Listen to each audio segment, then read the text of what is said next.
Lapor perkara peringatan Hari Amal Bakti Kementerian Agama Republik Indonesia ke-77 tingkat Kabupaten Aceh Tengah siap dilaksanakan. Lanjutkan.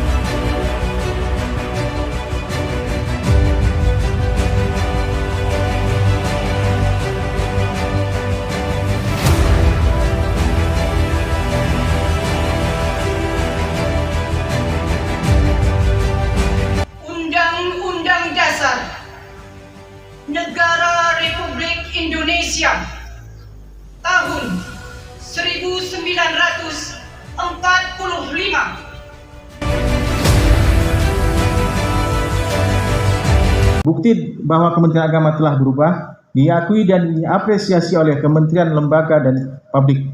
Kita diganjar lebih dari 22 penghargaan pada tahun 2022 lalu. Selamat.